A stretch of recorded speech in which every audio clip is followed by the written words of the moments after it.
the ports. I would like to inform you that our media partner on this journey on Iron Port is the Business and Financial Times. And if you want to have a grasp of all that transpired on the show tonight, make a date and grab the Thursday edition of the BNFT, and you'll be able to see all that transpired here on the show. We're also streaming live on our social media pages on Facebook. You can get to us at Authority-GPHA. You can get to us on Facebook at Ghana Ports and Harbours Authority-GPHA Ghana. Ghana Ports and Harbours Authority-GPHA Ghana. On YouTube, you can watch us at Iron Port Ghana. Now, we would also activate our phone lines in the course of the discussion for you to call in and contribute to whatever subject we are discussing about tonight. And you can also send us your messages and comments ahead of time, and the number to send to is 0559-019-177. That's our WhatsApp line, 0559-019-177. We'll be glad to pick your messages and read to the rest of the world. Let's go for this commercial break. We'll be back shortly. Goil makes good things happen. This time, Goil has introduced Super XP Ron 95, a higher grade fuel loaded with additives and yet sold at the same price as normal fuel. Goil Super XP Ron 95 enhances engine performance like never before. It maintains the engine by keeping it clean from carbon deposits. Goil Super XP Ron 95 is designed to burn slowly and thus improves fuel economy, making you save money after several kilometers. Goil Super XP Ron 95 gives you a smooth driving experience, that is, less vibrations. Fill up with Goil Super XP Ron 95. Now there's no need to pay more for any higher grade fuel. Goil has that sorted. Goil, good energy. Electricity, pay your taxes. Our taxes, our future. Because you see, without our taxes, we wouldn't have good roads, good schools, better hospitals, street lights, and other very important social amenities. When we pay our taxes, we give our children free and quality education. Talga, my money too small. Why should I pay my tax? Look, small. Salifo, it doesn't matter how small or big your business or income is. You still have to pay your taxes. The little taxes from each and every one of us, one put together, could give your community clean water, or that deprived school with tables and chairs. Please pay your taxes. It is your responsibility. It is your civic duty. It is the law.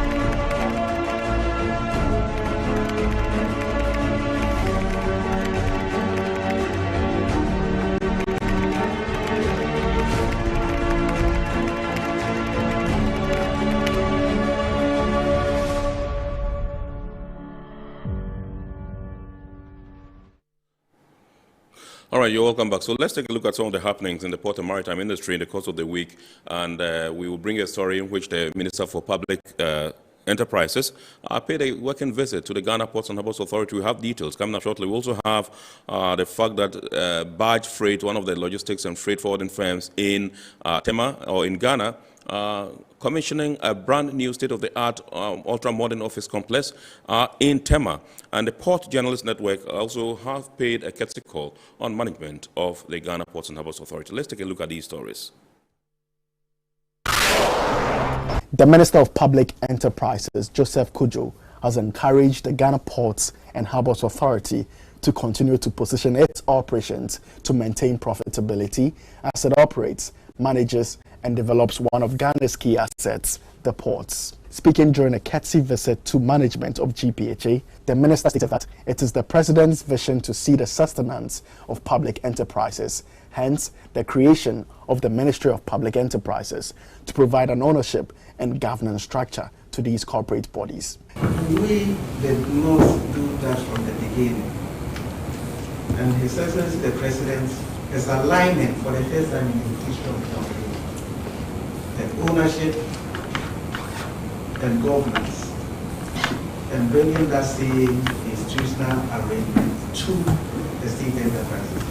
The Director General of the Ghana Ports and Harbours Authority, Michael Lugoje, reviewed the strides taken by the Port Authority in partnership with the private sector to put in place the necessary port infrastructure comparable to world-class standards despite financial constraints. You notice also that within the main port, all the basic marine works that have to be done, dredging, building of quay walls and breakwaters and the rest, and reclamation of land. In many parts of the world, in the advanced world, government even advances money to the Port Authority to provide, to develop such facilities.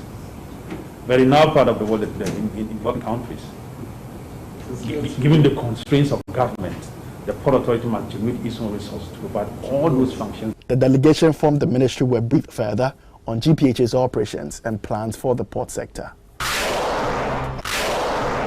After 11 years of operation, Barge Freight and Logistics Limited, a wholly Ghanaian company, has inaugurated a 4-story corporate head office complex and state-of-the-art warehouse facility in Community 3 Tema, also known as Barge Place. Barge Place, which is not more than 1 kilometer away from the port of Tema, has been positioned strategically to help the company deliver freight forwarding and logistics solutions to its clients more efficiently. Barge Freight has enjoyed its success serving the growing oil and gas industry with customs clearance, ship agency, and haulage services, as well as having significant presence in the telecommunication and construction sectors, among others. According to the company's Chief Executive Officer, Joseph Kojobaini, the new corporate head office is testament to the company's commitment to partnering customers for the long haul, delivering international standards of services in a serene environment. Barge also expanded work in the power sector and positioned itself as the preferred local heavy lift company by acquiring a 20-axle motor line, which was capable of carrying cargo up to 400 tons. Director of Operations of Barge Freight, Atokwa Green, also said the adoption of an investment into international standards of operations is indicative of Barge Freight's dedication to maintaining quality systems towards better customer satisfaction, the welfare of staff, and protection of the environment. Worth celebrating with the attainment of ISO 9001:2015, which is a quality management standard, ISO 14001:2015, which is an environmental management standard, and ISO 45001:2018, occupational health and safety management standard. The Director General of the Ghana Ports and Harbours Authority, Michael Lugoje, congratulated Barge Freight for its feats over the years and urged the company to expand its operations into the larger African continent. I want to challenge Barge Freight that for now, they are a success story in Ghana. We want to challenge them the next 5-10 years. They should become a success story in Central Africa and in Africa.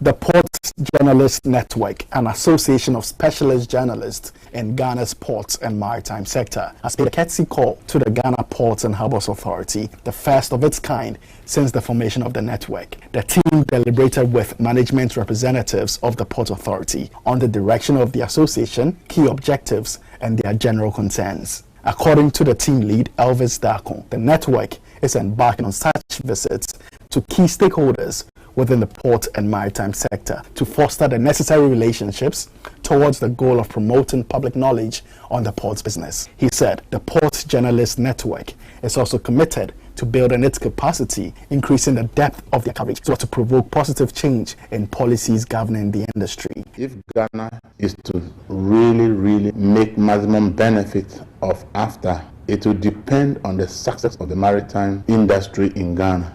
And therefore, it's important that we bring the issues that are affecting the industry to the attention of policymakers and demand answers and action from policymakers so that Ghana as a country can derive the necessary benefits from after. General Manager in charge of Marketing and Corporate Affairs at GPHA, Esther J.B. Donko, said the initiative to assemble for the collective goal of promoting Ghana's port and maritime industry is a laudable one, for which the Port Authority is happy to associate with. She urged a group of journalists to endeavor to increase their scope in the industry so as to churn out more informative and authentic reportage in future. Looking at the objectives of the network, where their goal is to build capacity in the industry and also to be reporters of the issues that are taking place in the industry and researching and providing reports that can be used by the industry players as well as policymakers to bring change and improvement into the industry is a welcoming idea.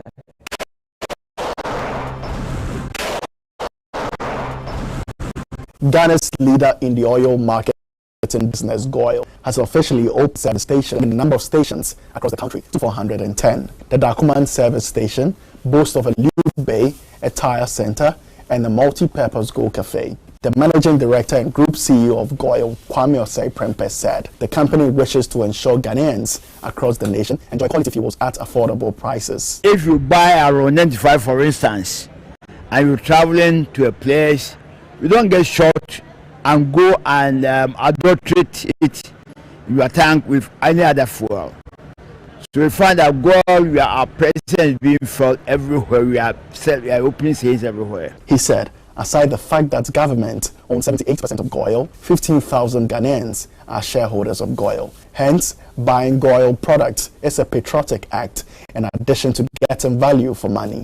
We want to assure Ghanaians that we have the best in terms of quality. We have the best in terms of price. We have the best in terms of everything. And therefore, Ghanaians to feel free, be patriotic enough to go to GOIL and buy fuel.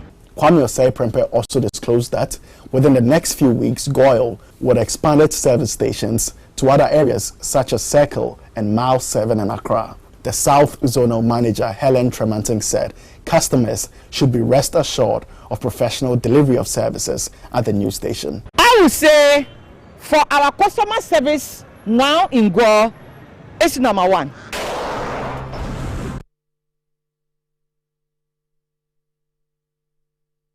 So the week. Let's now take a look at some international maritime import news.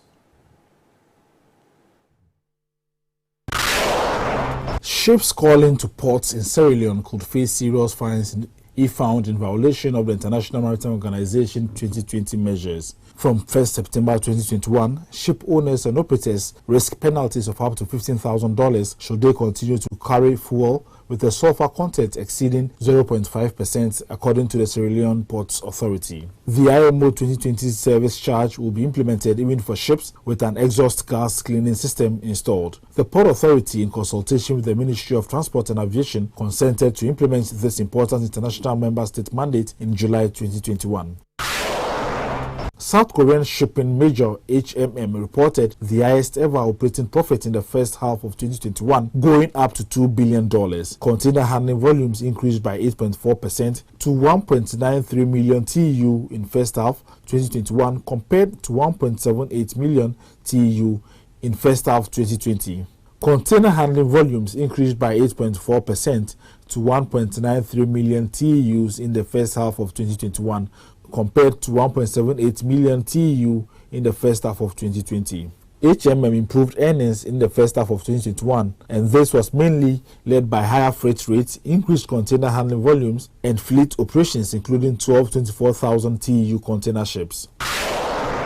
2 U.S. congressmen have introduced the Ocean Shipping Reform Act of 2021, the first major update of federal regulations for the global ocean shipping industry since 1998. The bill was introduced by Congressmen John Garamendi and Dusty Johnson on 10th August. The legislation will support American exports by establishing reciprocal trade opportunities to help reduce the United States' long-standing trade imbalance with China and other countries. All right, so it's now time for us to take a look at the Goil TV market. And remember, the Goil TV market is about showcasing the products and services of one of our lead sponsors, Goil Company Limited. This week's edition comes through from Dowenya. Goil, in the service of the nation. Presently, we are at Dowenya Goil service station, which happens to be one of the biggest stations in Goil. Goil fuel are the best. Our Super XP 95, which is the latest strong fuel that will never destroy the engines of your car, and our Diesel XP, and then our strong lubricant that power car servicing, changing of oils and all that. So I will entreat each one of you, if you are traveling on this stretch, this particular Goil filling station, which is Dowenya, we have several services here. So you can attest that our fuels are the best. You go to Lapleku, go to Adakase, go to Adafo, and to Aplau, our fuels are superb. Goil, good energy, that comes with a smile. Oho Vanya, a lap, fuel lap, 80, new fuel keke, ena, esasa, yetong, and auto edugu kem. You need to buy the fuel that meets your car or the standard that is set up. Fuel near the color near Koyashimua, and what's a Yehosa ampa, and you're within the spec, and Sani Amakwan said for filling station ho, Nefakugu kem. Near the cross station, we don't leave the station to sell it just like that. We go to them and test the product and check whether they are still selling what we gave to them. It's even no some faso no. You can't call the product no. Me I check say a product papa na yefa within specification. It's go your mama at the phone. Your mama and my papa. So we use it for papa. We need problem with injectors. But low grade and mid grade fuel in our market in the snow. Run 91 and run 85 from the idea no. And nunti and obi to me clinical so me injectors I say make us sano and I injectors I say make us injector cleaner. Go say and who here say who will injector cleaner. Just buy Diesel XP, Super XP run 95 and it comes with all these benefits. XP3 no a cleaning injectors. Yang get on 95. The 95 when they say what the car no corner or bugu mao. Na many are miss some. Adebakwa, as someone say, support no talk if for la on talk in here. Sabi, see a casa ya dia. I just say, Sika Ibiano, Eja, etic mamu here. Oh, but you can say, oh, me for 95 vinyabi. Girl, Yanni stations at Dosu Ghana Hapa, baby, I'm a girl. Over 400 stations. And just a bit more. In Krahankwan or Bua, Oko Sunyana Uno, baby, girl. Oh, Ghana ha. And 4 a ton Hano, and 1 a ton of Sunyani, and 1 a ton Takradi, around 95. Yeah, go cardi, go stations in Quape, and I bet me use your card. Want to me use your baby beam. And to say, bank card, I bet me use your ATM machine. Now I say use your POS machine. So they are not bet me use you go stations. And go stations be a country no your POS. Until let me use your card no or your stations now. I've been using Goil fuel about 9 years now. I'm a taxi driver. I think it's the quality fuel that I use always. I can experience how the car pick quick. I'll advise my friends to always buy product from Goil. So for the past 1 year, I've been using Goil and it's been good. I mean, the mileage and stuff, better than the ones I was using before. And again, their services are good. Okay, I've used Goil almost about 3 years now. I don't normally get problem with the car, like the pump and everything is intact. Everything is really good, very good. After last 2 years, I'm starting using Goil fuel. Some use the fuel and call Avensu. A check what we can. It's a man saying, can't be so rejected. I'm at Dowenya Goil Free Station, and I encourage my colleague drivers to come here and buy fuel. Everything about Goil is perfect. We always stand for the best. Goil is good energy. So that was the Goil TV Market, which came to you live from the Kwabenya service station, Doenya service station indeed. And remember, it's all about showcasing the services and products of one of our lead sponsors, Goil Company Limited. And like I always say, premium is always placed on the Goil Super XP Run 95. Let's now take a look at the vessel schedule.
All right, so you're welcome back. Now, you recall that the International Maritime Hospital said they were now offering world-class oncology services, and recently they met some stakeholders in the healthcare delivery system to showcase to them what the hospital offers in terms of this particular oncology service. Let's take a look at it once again.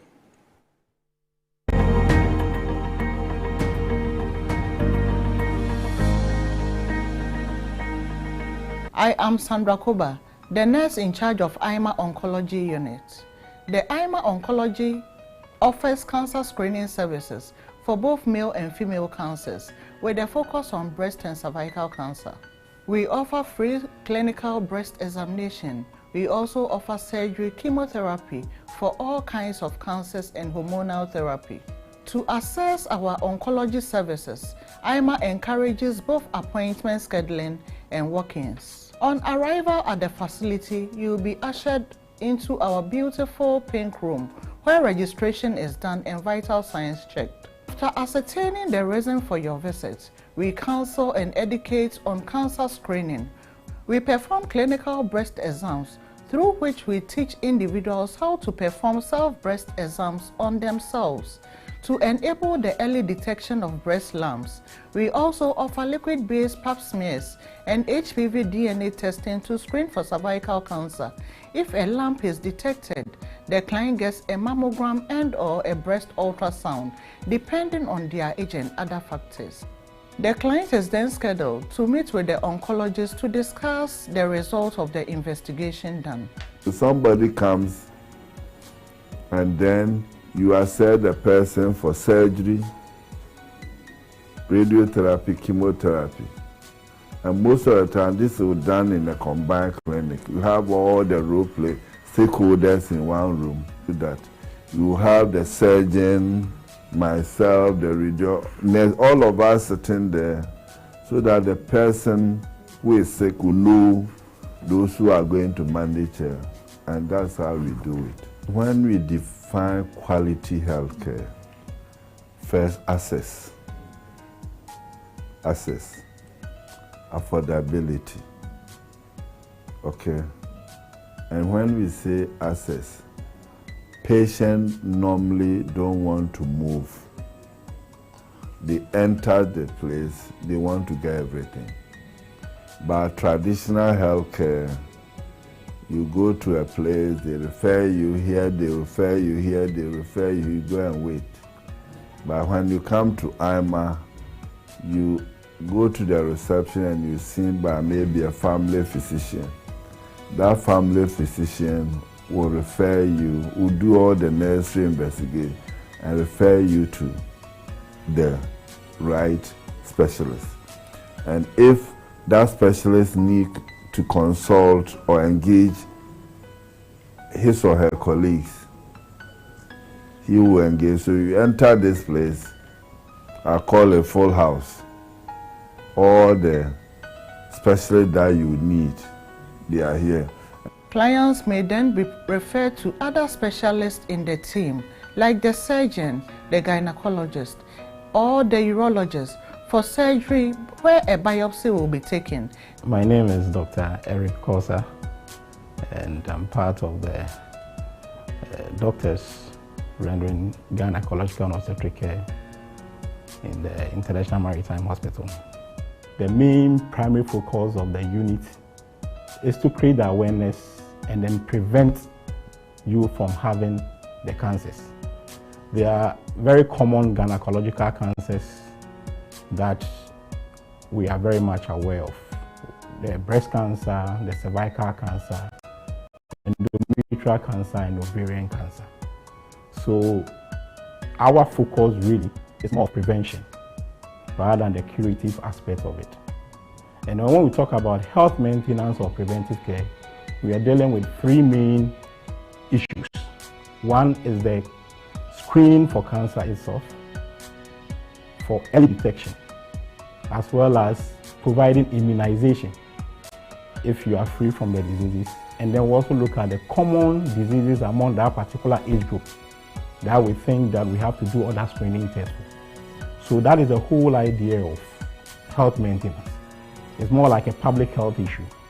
Okay, so if you see a young lady, what's your age? We group the ages into four, like 13 to 18 years. You fall within that category. We have 19 to 39 years. When you come, what are the common cancers that are prevalent within that age group? What are some of the immunizations that we can offer you? And what are some of the common diseases that are prevalent among that age group? Then the third group is 40 years to 64 years. We offer them such services. What are the common cancers that we have to screen within the ages of 40 to 64 years? What are the immunizations that are available? And what are the common diseases that normally kill them? And then the last group are women above 65 years. What normally kills them? What are the cancers that are prevalent among that age group? And what are the immunizations that are available? So that is really what the oncology unit focuses on. The pathologist provides a histopathological diagnosis on the biopsy specimen. The pathologist in some cases may also perform the biopsy process with the assistance of lab personnel. The client is seen by the oncologist again to discuss the outcome of the pathology report and treatment options available to the client. IMA Oncology does not offer radiotherapy, but we offer chemotherapy, surgery, and hormonal therapy. At the IMA Oncology Chemo Suite, we welcome all clients requiring a serene, clean, and modern setting to receive their chemotherapy drug. It does not matter whether you were diagnosed with cancer at IMA or another facility. Everybody is welcome to our beautiful chemo suite. On the day of your chemo session, you will be welcomed to the chemo suite and made comfortable in a reclining sofa. The chemo suite is fully air-conditioned with a lovely and peaceful ambience. We have soft blankets and a television to make you more comfortable. We welcome your loved ones to join you during your session if preferred. At the start of your session, your vital signs will be checked to ascertain your baseline values, IV access gained, and pre-medication administered. The pharmacist will then prepare your chemo drugs, during which time monitoring will be ongoing. All chemo drugs are administered via an infusion pump. Clients are served a meal during the session, and our nurses are with you throughout your entire session, continuously monitoring your vital signs. We have a dedicated chemo suite doctor on call in the event of any adverse effect. After the session, clients are escorted to the pickup area an hour or two after you have received your chemo drugs.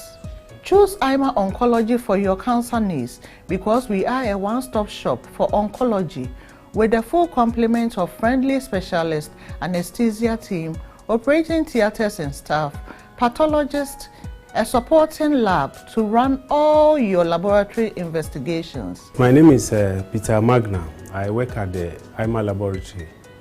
And IMA has oncology units, and it's a team.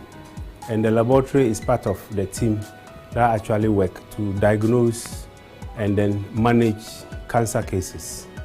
And so the lab actually, what we do is we assist in the diagnosis of cancer cases, and some of the cases are, we actually take blood samples. In terms of men, we do PSA, we do CA125, and then in women, we do pap smears, HPVs, to be able to diagnose and see if they have cancer. We also have other units. We have the microbiology department that also assists to also help in diagnosing some of the infectious diseases. And then we have the hematology department that will also try to do full blood count to see if there's some malignancies. We have a pharmacy that stocks all your chemo and cancer-related drugs. My name is Dr. Mark Kwame Dradosi. I am the head of pharmaceutical services at IMA and also a clinical pharmacy specialist. Pharmacy is involved from day one of the cancer patient's journey. So for every time that the patient comes in, our role, number one, our predominant role is to make sure that they have the necessary medicines that they need for their care, the doses that are being given to them. We work closely with the doctors to calculate the chemotherapy doses.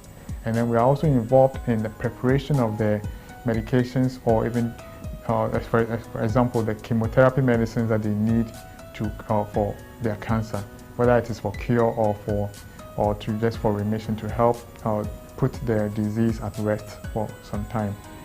So and then we also assess for side effects. So we do a lot of monitoring when chemotherapy or the cancer treatment is going on.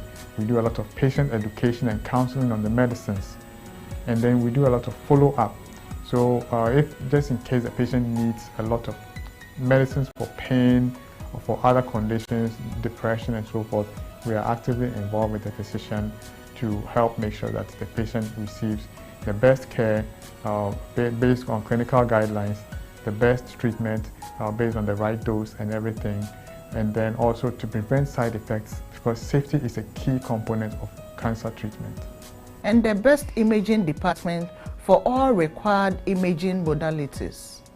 You are welcome to the radiology department, your one-stop shop for diagnostic imaging. I'm Dr. Becky Apia, and I'm your radiologist. Medical imaging plays a critical role in arriving at a diagnosis, as well as in the treatment and the follow-up care of cancers. At IMA, we have the very best of imaging equipment guaranteed to aid in the diagnosis and improve the overall clinical outcome. We offer multiple high-resolution imaging modalities such as plain X-rays, fluoroscopy, mammography, ultrasound, a 128 multi-slice CT scanner, and 3T MR imaging. Both our CT and MR equipment are wide bore and can accommodate all body sizes and weights. We also have an MR-compatible anesthetic machine to monitor those who require sedation, including children. A positive outcome begins with early detection and management. All these are assured when you visit IMA. In here, we care and we serve. My name is Azueyan Luke Zakwa. I'm a consultant urologist. For prostate cancer, for instance, we do what we call ultrasound-guided biopsies, which we have in this facility.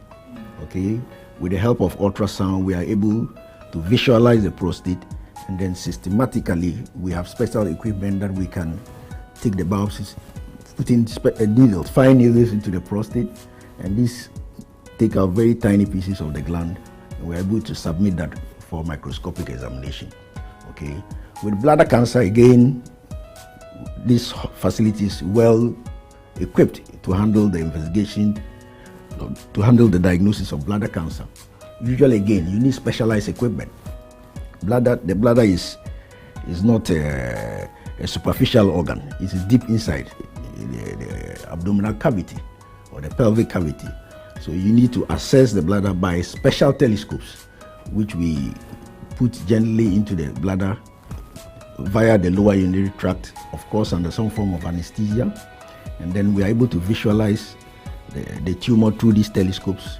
And with special equipment which we have in this hospital, we can take samples of the tumor, or sometimes we are able to resect take out the entire tumor if it's not too big, if it's not too extensive. And then we take the specimens to be examined again microscopically to confirm whether it's bladder cancer or not. This is important because if you don't confirm, it's not just to confirm whether the sample or the tumor or the growth that you are dealing with is cancerous or not. It's also to give you certain information that helps in the further management of the tumor. You receive care in the most serene ambience, clean and modern setting. You are assured of privacy and comfort. We encourage a social support system if in line with the client's wishes. We offer a meal during your chemo session. Our staff are friendly and professional. There is continuous monitoring throughout your session. We have a dedicated doctor to the suit. I was so impressed, especially coming to another land to have treatment, and you met people like a family. Yes, even at home and at the hospital, they've been treating me very well. Especially for the hospital, the treatment they gave me, I have never received in any hospital. When I called there, the way they talked to me, the way they received me, the way how they was talking to me, I felt like I'm well. With cancer, choose IMA. IMA Oncology, we truly care.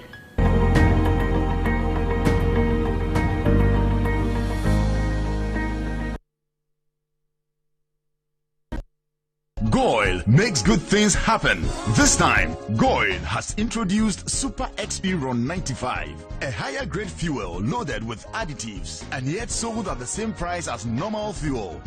Goil Super XP Ron 95 enhances engine performance like never before. It maintains the engine by keeping it clean from carbon deposits. Goil Super XP Ron 95 is designed to burn slowly and thus improves fuel economy, making you save money after several kilometers. Goil Super XP Ron 95 gives you a smooth driving experience, that is, less vibrations. Fill up with Goil Super XP Ron. All right, so you're welcome back. That was a short documentary on the world-class oncology services being offered at the International Maritime Hospital, IMA. Now, tonight we are talking about the Maritime Organization for West and Central Africa, MOWCA. You would have heard or read in recent times that Ghana has been elected chairman of this august organization, Maritime Organization for West and Central Africa. So tonight we are examining the workings of MOWCA and what the prospects are for growth and stability of the maritime industry for our region. And so we have no less a person but our own Minister for Transport, the Honorable Kweku Ofori-Esiama, who occupies that big chair at the MOWCA, Maritime Organization for West and Central Africa. So I'll go straight to him and welcome him to the show. Honorable, good evening, sir, and welcome. Thank you. And let me go straight forward to the question about, how it felt to be elected chairman of MOWCA and whether you even saw it coming. Congratulations, I believe, will not be out of place. Thank you very much. I think that any opportunity given to you to serve your people, I think you might be thankful, you might be very grateful. But at the same time, you should also bear in mind that you have a responsibility towards the people who have reposed their confidence in you. So my simple answer is yes, I'm very delighted, but I'm also praying that I will get the necessary support from people like you and the rest of my colleagues within the region to be able to steer the affair to the time that they've given to me, not only steer the affairs, also for us to get the benefit that we are supposed to derive out of this organization. Okay. So tell us about MOWCA, Maritime Organization for West and Central Africa. Some historical background. Yeah, I think you know that shipping is the most cost-effective means of moving cargo in volumes from one place to another. So MOWCA has a history. And just post-independence, so many countries have their own shipping line. And they were doing so because for some economic reason and benefit of commerce. In 1974, the United Nations Liner Conference came out with a policy. At that conference, they came out with a policy that they call 40-40-20, which was moved by developing countries like Russia and China. The concept of this 40-40-20 was that because so many countries have shipping lines and that they want to benefit from that, they came out with this concept that the country with which the goods are coming from, that's the country of origin, should have the opportunity of carrying 40% of the cargo. The country of destination should have 40% and 20% should go to other countries. And this thing became a convention, and they adopted it at the Liner Conference. That was in 1974.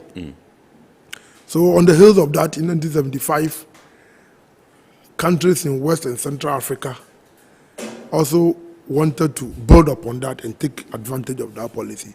So what they call the Abidjan chapter. Yes. They came out with this ministerial conference on West and Central African on maritime policy, what they call MOWCA. Okay.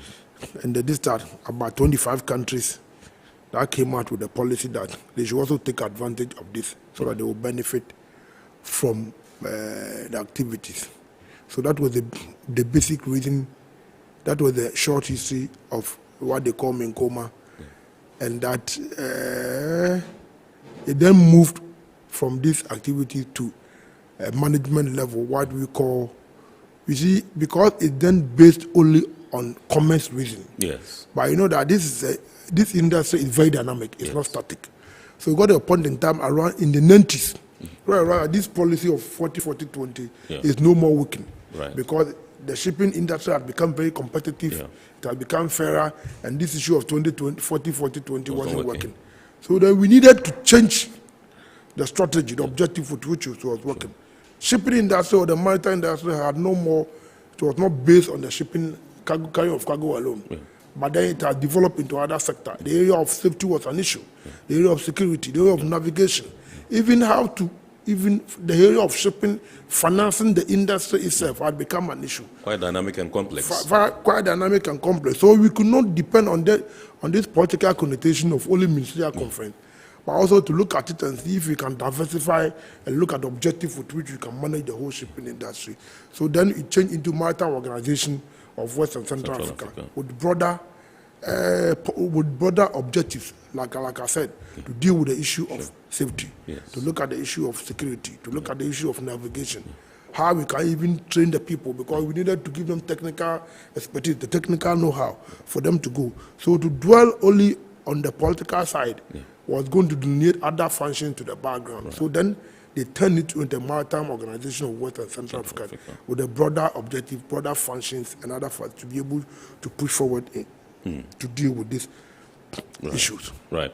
All right. So would you bring us up? So that was in the 70s. So definitely in the 90s, then this idea came in. So we then shifted into MOWCA, which was one then formed to give us a better advantage. Right. So let's take a look at the composition of MOWCA. Which countries constitute this particular we organization? have about 25 countries. We have about 18 coastal states, about 5 landlocked countries, and 2. The 2 islands are Cape Verde and Sao Tome. If you look at the landlocked countries, we have Central African Republic, we have Niger, Chad, Mali, and Burkina Faso.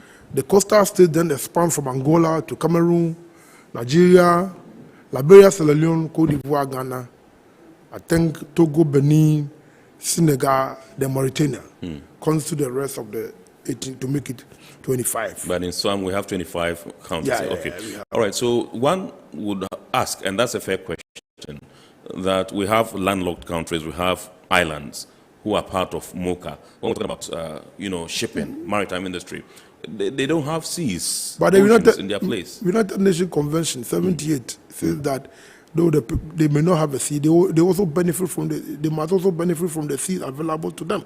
So whatever decision that you want to take affects them.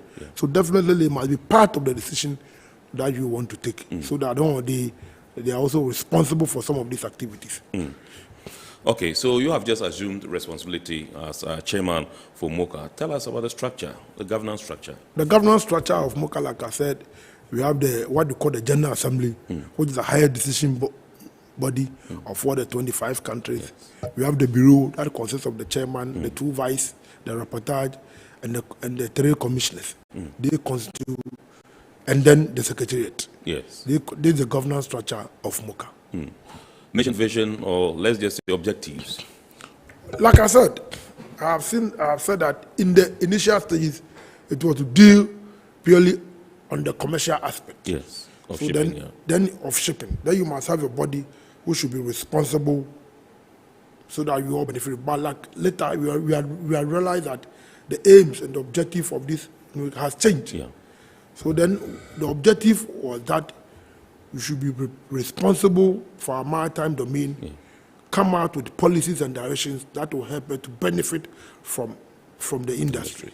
All right. Basically, that is the objective. Okay. So, since you assumed office, what are some of the things you've done?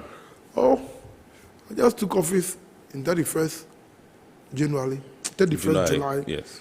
of this year. Definitely, what I've done was because we had issues that we need to deal with it, because our situation has some challenges within some past years. So what I've done is to contact first the ministers of all this. I've started consultation with them, and personally, I've also made the trip to Côte d'Ivoire that hosts the secretariat. Okay. The secretariat is in Côte d'Ivoire to consult with the minister, the transport minister, and the minister of state, which is responsible for transport. Had some discussion with them about the way to move MOWCA for the need for all of us to come together to take advantage of this important organization. And also, I had also visited the secretariat to see the workings of the secretariat, see how we can all put our hands together to reassure them. Because many a time, if institution changes head, definitely there will be some apprehensions among the workers who work at the secretariat. And I think it is important on my part to go there, pay a visit to them, reassure them about various countries' commitment towards this important body and how we are all going to work together to improve, one, the way the workings are done, and also, of course, welfare is also very important, to reassure them that we are going to work together and also improve their services. What were some of the issues that came up, if you will, that the workers brought up, if you interacted with them? Of course, the issue of uncertainty is key, and the issue of information technology, which is one of the main with which MOWCA tries to work. We need to look, today technology is dynamic, and we need to work towards the modern technology that we have. And also the issue of finances had become an issue because member state contribution is what we use to run the organization. And having listened to them and also going around speaking to the ministers and other things, we had all come to a conclusion that, look, we need to be up to our responsibility. That is it. All right, so your role as the new chairman of MOWCA, I know your vision or your, objective would be to work in sync with what the general or overall objective of the organization is. What would you seek to do as new chairman? Oh, like we need to do, one, is to make sure that we get the secretariat going. Because whatever we do, it is the secretariat that has the responsibility to implement it. Two, to get a member state to be up to their responsibility to far as the organization is concerned. As for the other issue of operations and things, it is left with other people to go. And also, today, shipping had become very important than what it used to be before. If you look at the West African terrain today, our waters are becoming very insecure. About 90% of the world prices today occurs within the Gulf of Guinea state. So we have a responsibility to make sure that the Gulf of Guinea is secured for all of us to trade in. Because of that, the issue of shipping to Gulf of Guinea is very expensive. It is the highest expense in terms of cost in the world. What is that we need to do is to work together. What that we need to do is to be alive to the initial objective and responsibilities But like I said, we cannot do this thing alone on yourself. We need to get other members to understand the need with which we all need to come together to make sure that our waters become safe. And also, in terms of technology, we are up there. Because without technology, we cannot do anything. Absolutely. Absolutely. All right, so we'll take a look at some of the policies and strategies you would want to adopt to enhance transport services, maritime safety, security, and pollution. These are key issues, in our region. And so what are some of the things you would be doing, maybe to rally the other countries, the member countries, to ensure that these strategies are apt and they are put to work? I think that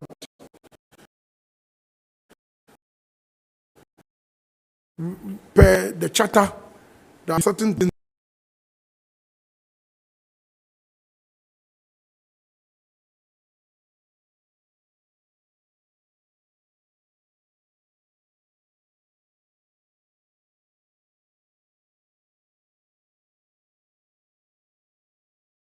most like security thing to make sure that indeed it is up and doing. Quite recently, like I said, I've already spoken about the Gulf of Guinea issue, which is very, very important. It is also something that we need to look at it. And we must also look at the people's responsibility so far as the finances of the organization is concerned. Because everything is about money. And if the people are not living up to their responsibilities, we are not doing the right thing, then I think that is important that we need to remind the people that, look, we must be up to our responsibility, other than that this organization collapses. Look, let me tell you, the way the Gulf of Guinea is today. Honorable, if you respectfully draw your mic closer. Yes. The way the Gulf of Guinea is today, no one country can manage it on its own. So we need to deepen our collaboration. It is very, very important that we deepen our collaboration to the extent that our effort can be synchronized. If it is that Ghana have maybe the technology to deal with the supervision, other countries will also have in terms of management post strategy. We need to collaborate, we need to synchronize our system so that whatever you have, another country do not repeat it, so long as it can cover the whole sub-region. So one collaboration is one, we must deepen it to our advantage.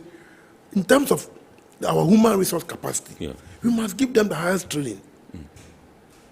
Because the world is not waiting for anybody. So if the very particular people who are supposed to implement this policy do not have the requisite training, it means that we may have a problem. So in terms of technical know-how, we must equip them. All right, so we know that piracy, like you said, is one of the cardinal reasons why we have high freight risks, on our side of the world, and you intimated that because of the risk associated with this particular route, that's the Gulf of Guinea, that is accountable for this high, freights and all that. Would you advocate for a continental, like you said, deepening of collaboration so that we can have, all these states contributing to getting equipment, and all the necessary logistics we need to police waters within, this particular region? Yes, thank you very much. I think that our ultimate aim is to transform this body into an arm of AU. So that an arm of AU? AU. Okay. And let me say this before I even go to your question.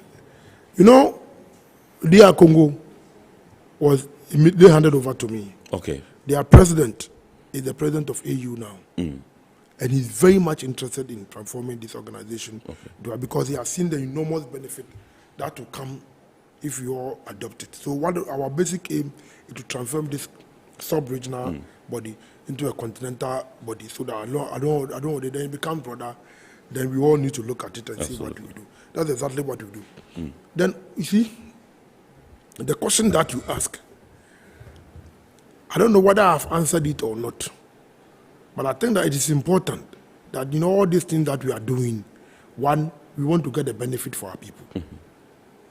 We want to get the benefit of our people. So the rules of procedure that was adopted in the 90s when they changed the organization from Minkoma to MOWCA. MOWCA, yeah. Has elapsed. So we need to look at it in tandem with the modern trade. Yeah. How are we managing our various ports? How are we monitoring our waters? Because we can't do that because IMO also had their own standard. Right. How are we doing it in line with the IMO standardization? So these are the things that we are trying to look at it and see how we can then.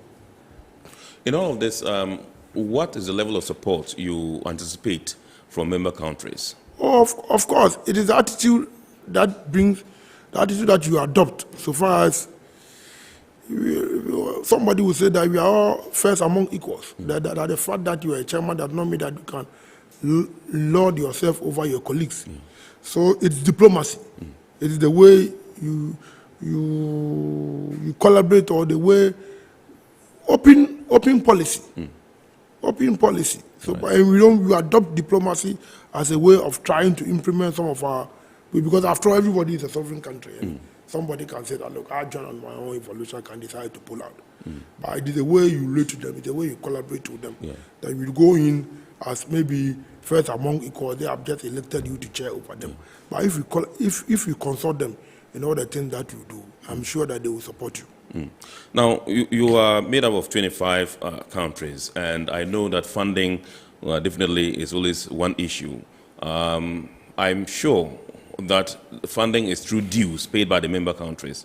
Is that right? Do you have instances where some of the countries renege on this particular responsibility of paying their dues?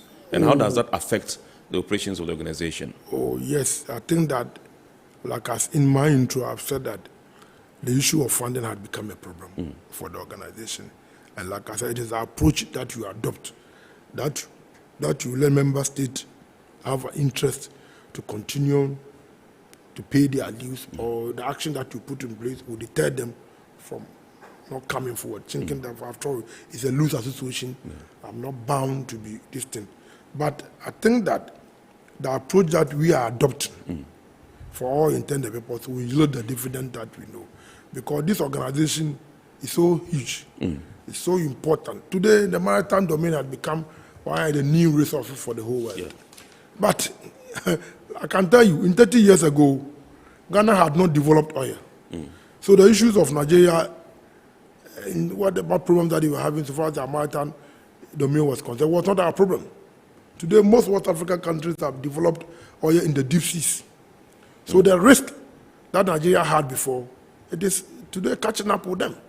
So if you think that the issue is about Ghana and Cote d'Ivoire or Nigeria, which has oil in their deep seas, that's the problem. No. Tomorrow you might not know what you develop so far as our deep water, your deep waters are concerned. So I think it's important that you must come out with the policy or programs or projects that will be able to secure our waters. So if it is that today the maritime domain is an asset, assets come with risk. And you cannot deal with those risks alone. The better you have so many countries together, you have the strength to deal with some of these problems.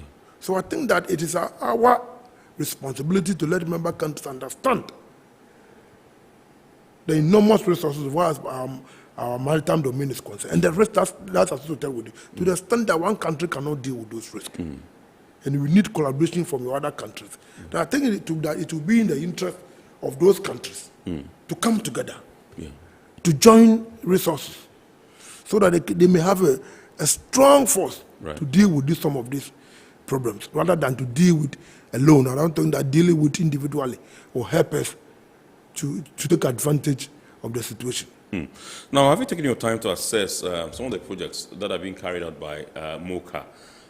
Those that have been started, those that have progressed, those that have stalled, and what you seek to do with these projects? Yes, I think that we have the issue of establishing a development bank had been there for some time, and because of our where will it be? Cote d'Ivoire? I think that I think that in 2015 or 16 they had decided that the headquarters should be in Nigeria. Okay.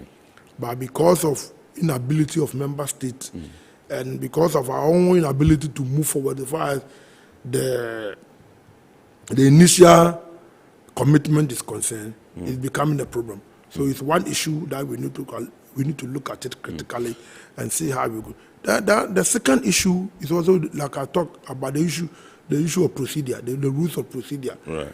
Because this organization that was set up in 1975, has said that the industry is very dynamic. So the rules that we set up in 74 may not be pertinent today, because I remember in 1974, the issue of technology was not part of our developmental agenda. Today, it's a key factor that we need to look at it. So we need to look at how we can then look at our rules of engagement and take advantage of how we can reform it to suit today's agenda. Right. It's critical for us. And of course, the issue of making sure that member states also get on, as far as their contribution is concerned, is also one issue that at the last meeting, they were coming up with different modalities. They were even talking about tonnage, putting one tonnage, $1 depends on the country. Your tonnage, we pay dues according to the tonnage. But then people were then proposing that there should be equal amount of, if it's $1 each. But then member states come that we cannot, if you are going to base on tonnage, and we are going to say that then should be based on maybe a certain level of maybe $1 or 50. Then it means that some countries will pay more. Others will. So we are trying to a common way of trying to assess. Are you going to pay based on the tonnage that we have? Are you going to pay and say that every member state should pay such an amount? So that we could not settle on. And these are the things that critically is stirring, and that going forward, we need to look at it in Accra extraordinary meeting that we are going to host, and see if we are going to set up a technical committee to come up with standardization, so that it is standardized for everybody. For the standardization maybe depends on the size, maybe depends on country, maybe depends on volume.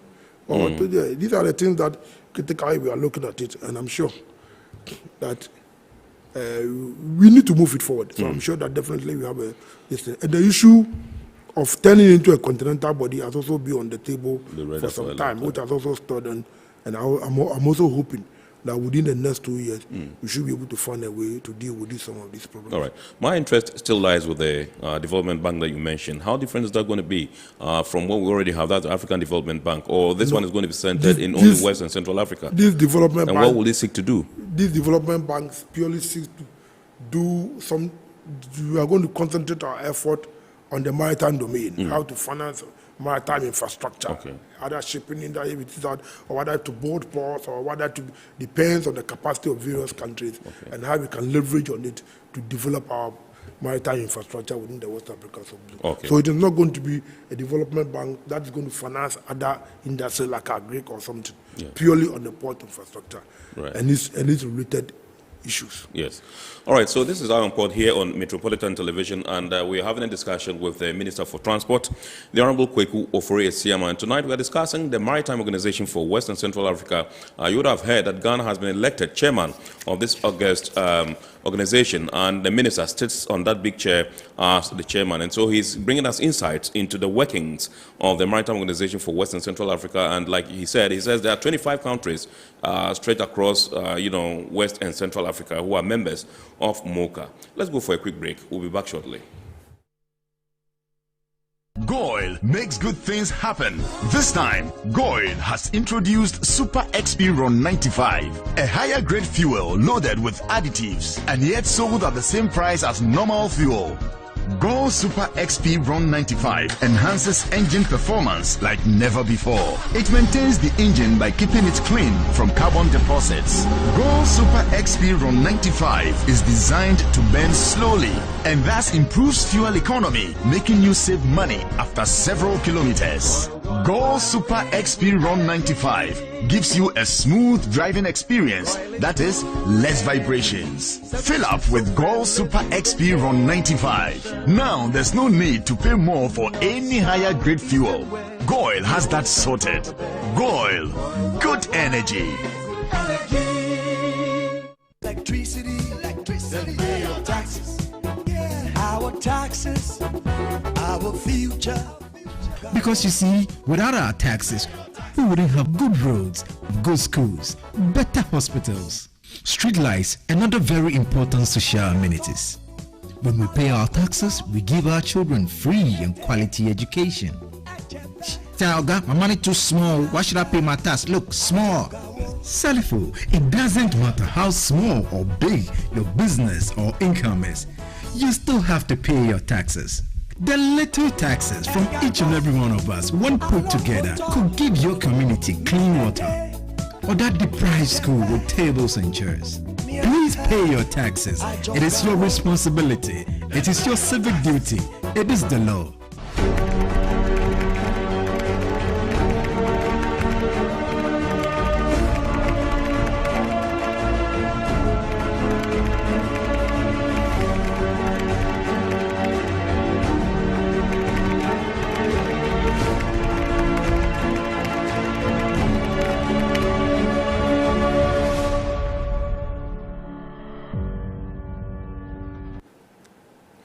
All right, so you're welcome back, and we still have the Honorable Kweku Ofori-Esiama in the studios. And let me come straight to you and find out from you, Honorable, what changes you will seek to inject into MOWCA. Yeah. Thank you very much.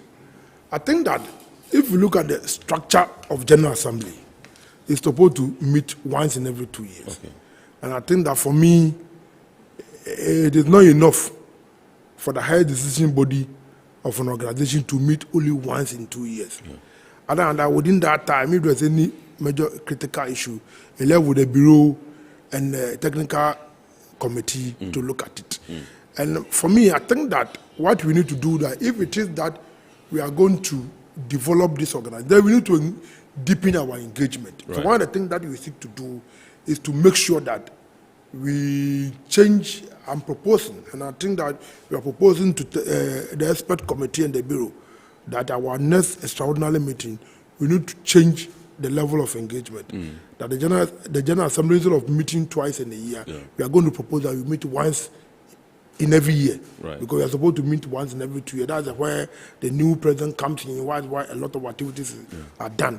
So we think that apart from the General Assembly meeting once in 2 years, to elect the new president, in between, you should be able to meet, to come out, to look at the policies. Because after all, General Assembly comes out to policy and direction with which the bureau and the secretary are supposed to implement. And if we are going to wait for 2 years before we can then go back and say that at that point you are looking at it, then elect the next president. It should not be. It is not helping us to collaborate more. Yeah. So we think that we can then meet once in every year. Right. Then also, like I have said, that this organization was set up in 1974, 75. And the way things were done is quite different today. Yeah. And before any organization can progress in terms of its core mandate, then we should begin to look at the way things are done. So the system or the ways with which we engage, we do our things, for so what I'm concerned, a little bit of cake. And we must begin to look at it and say that, let us look at our rules of procedure, our rules of engagement. If it is that we need to change some of these things, then we should begin to have a look changing. And I've also said that whatever policy that we come out with, left with the Secretariat to implement it. Right. So we must first and foremost look at the way the Secretariat works. Okay. All right, And so then let me exactly find out that- from you. Recently, during the General Assembly of MOWCA, it didn't end well, in quotes, and Big Brother Nigeria had to withdraw its membership of MOWCA. And if it stays that way, that would be a big blow to the organization. What are you seeking to do? What would you do to rectify this issue and to address it? I think that every organization has its own problems. And an organization comprising about 25 people, definitely there may be disagreement. But what is important, as far as I'm concerned, are the procedures through which some of these issues can be resolved. Yes, indeed, at our last General Assembly... Sorry, let me interrupt you, Honorable. Let me announce that the phone lines are activated. My producer says we can take 1 or 2 calls, but we have barely 10 minutes to go. So the number to call is 020-552-8353, 020-552-8353. We'll be glad to pick your calls, 1 or 2, and then we would move on. Honorable, please. Yes, at our last General Assembly meeting in Kinshasa, certain things happened that we could not elect the Secretary General.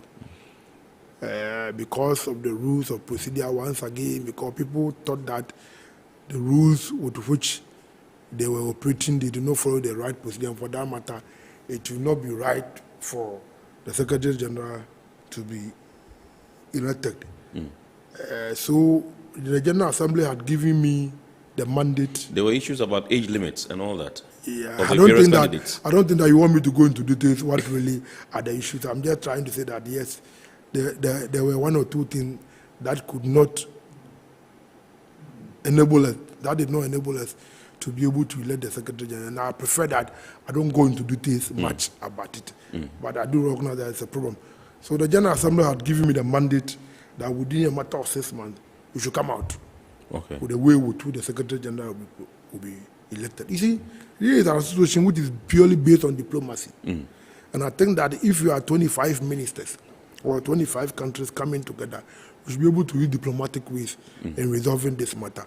The issue of quorum had been a major problem for us. So like I said, I've been engaging. And so far, the response I've had from most ministers, my colleagues, and other bodies, other organs within the organization is good. That there's a need for us to meet in Ghana in November this year. And I'm hoping that sober heads will prevail in Ghana in November. And I have no doubt in my mind that we will go through the processes. We will use diplomatic channels. Right. And I have no doubt that you will be able to elect our Secretary. Can you draw a dichotomy between the role of the chairman and the role of the General Secretary? Yeah. Secretary General. Yes, the chairman chairs the General Assembly, and also he's also the chairperson of the bureau, which consists of the chairman, the two vice, first vice, second vice, the rapporteur, and the 3 commissioners. Right. For the Secretary General, he sits to the day-to-day administration. He's like the chief executive. Like the chief executive of the place. But of course, there are certain things because the bureau will come out with monitoring and execution of policies. So it is a collaborative thing. But then the point is that the Secretary General then sits in Abidjan. He then do the day-to-day administration so far as the organization is concerned, then report to the bureau, who in turn at every 2 years will then go back and report to the General Assembly. So this is the way, this is the distinction between the chairman and the Secretary General. All right, so I'll come to you for challenges that you face in this particular organization and how you seek to address them. But let's go for 1 or 2 messages. This one says, congratulations to the Minister for his election as chairman of MOWCA. Please, I want to know how he's going to strengthen service-oriented shippers councils to effectively protect and represent the users of the demand side of the shipping industry. Well, I think that the shippers Authority in Ghana is playing effective role. I have said that in this country or in this industry, it is not static, it's dynamic. Things are not. One of the things that we are looking, I think that he's dread, and I think it's important that I come home. One of the things that we are looking at, as far as the Shippers Authority is concerned, that because the industry is dynamic, maybe some of the acts or the rules with which they engage shippers or shipping lines is not enough for them to be able to do their work. So we are looking at how to review the Shippers Authority Act recently. And that's exactly what we are working. And we are working with it with the shipping lines and the freight forwarders and these people, what do you call importers and exporters? Importers, exporters, and the traders. How do you call the traders association in Ghana? Trading Guta. Guta. Yes. We are all working together to review the Act of Shippers Authority. To give them the impetus to be able to deal with the issues which is confronting us today. Right. So that's what I'm saying. Good evening, I am Port. I am Henry, and I am sending this message from Tema. Could you please find out from the Minister whether there are plans by the organization to come up with a regional shipping line? Yeah, like, if it is that, why not? You see, I do not want to concentrate in this because this is purely an issue of a management issue. No, but if it is that in the course of our program, it becomes necessary that we should develop a shipping line with the private sector, why not? We may do it. Because even in the 70s, even in the 50s, you know, Ghana Blaster Line was a collaboration between Ghana and an Israeli company called Zima Shipping Services. Came together to form the Blaster Line. So, why not? If it is, If it becomes necessary, we will do that. But do you think it's feasible? Well, this industry is very dynamic. If it is that government must come out with people, now we are doing what they call the state flag arrangement, that people, private sector bring their ships, then government, they fly the flag of certain individual countries. Government may decide to take, maybe it's a golden shares, 10%, 5%. Government, at times, government also put out policies and programs to make sure that the private sector flourish in terms of this. So it's an issue that it may be possible today if the conditions present itself. Why not? Okay.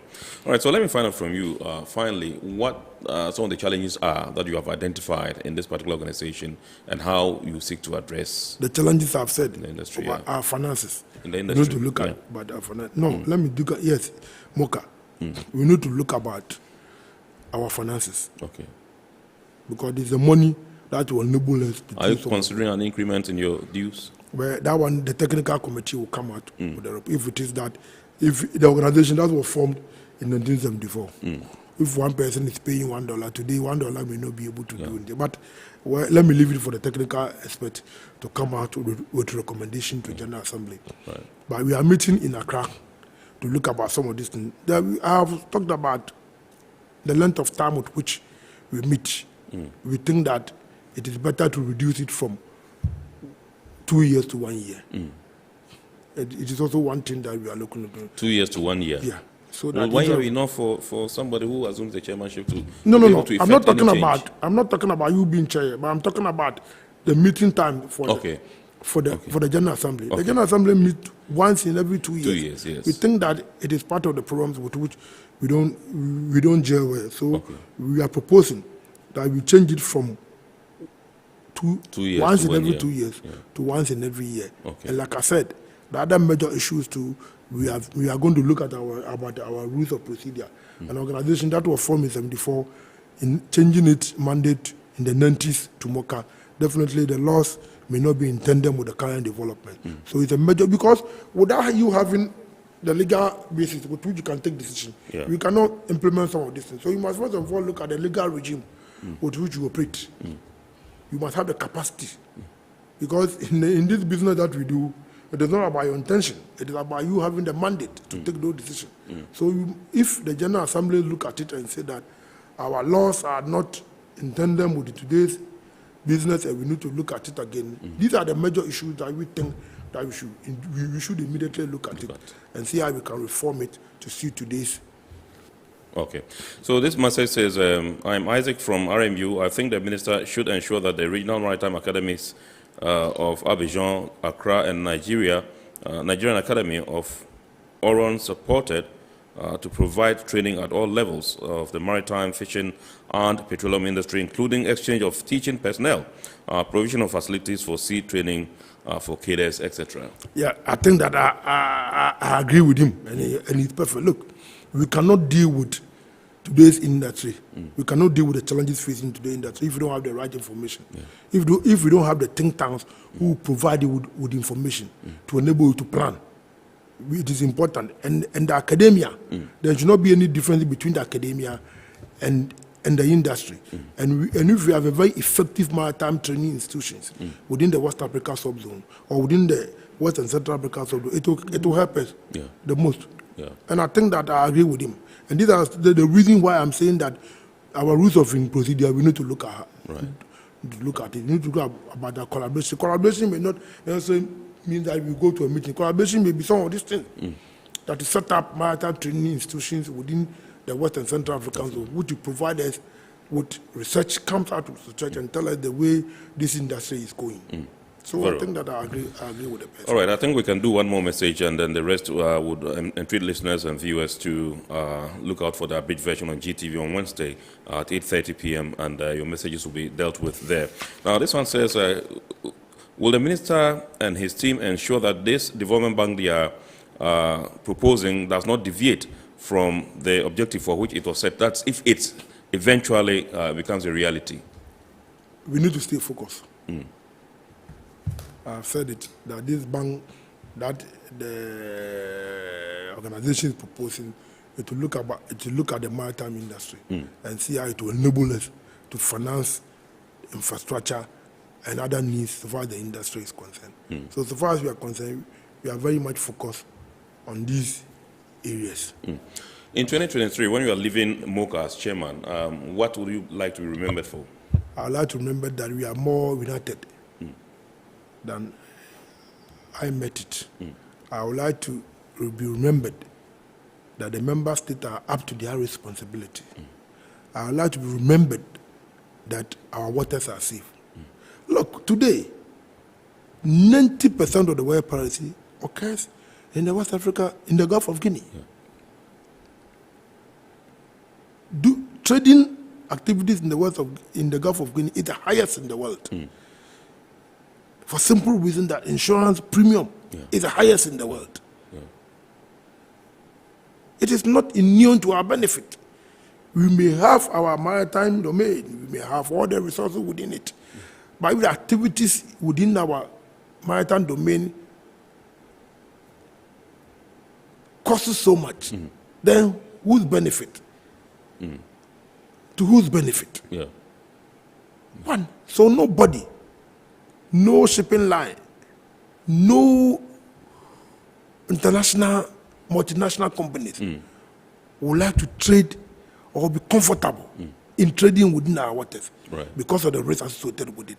So I would like to be remembered at the time I'm leaving office, the Gulf of Guinea has become safe, the insurance premium had come down, the piracy issues and other illegal activities had gone down. It is only then that our people will benefit within our maritime economic zone. Other than that, it is not helping us. Great. Thank you very much indeed. The Honorable Kweku Ofori-Asiamah, Minister for Transport for our dear beloved country, Ghana. He's been sharing some insights with us from the Maritime Organization of West and Central Africa. Remember, he just assumed the position of chairman of this August occasion. He is to be on the seat for 2 years, and so in 2023, he would have to perhaps cede the seat to some other country to continue. We are grateful to you, Honorable, for taking time off to come and speak to us. I'm sure next time we'll package a very good topic which will interest our industry players. In fact, they are yearning for it. And so if you give them your word, that one will call you, come, and then you deal with that, they'll be grateful. Thank you for giving me the opportunity. Anytime that you call me, I will come, because my duty is to serve the people. And whatever you do, I think that the issue of communication should be intimate. Absolutely. You should be able to relate to them better. You should be able to tell them what it is that you are doing. Maybe you don't come. You are creating an impression that you come here, I don't come. You don't give me the opportunity to come. Right. And if it is that you want me to come every week, I'll be here. We will invite you. As long as whatever you discuss will benefit our people. They are watching us, so I'm sure they'll take a cue. Why not? They also, their comment will also shape our policy. Absolutely, yes. And I think that we should deepen the interaction between our politicians and the industry players. Right. Thank you very much indeed, Honorable Kweku Ofori-Asiamah. And remember, the abridged version of Iron Port will be aired on Wednesday at 8:30 p.m. on Ghana Television. My name is Kennedy Mona. God willing, next week we'll bounce back with another wonderful edition of the show. Have it spoke ahead.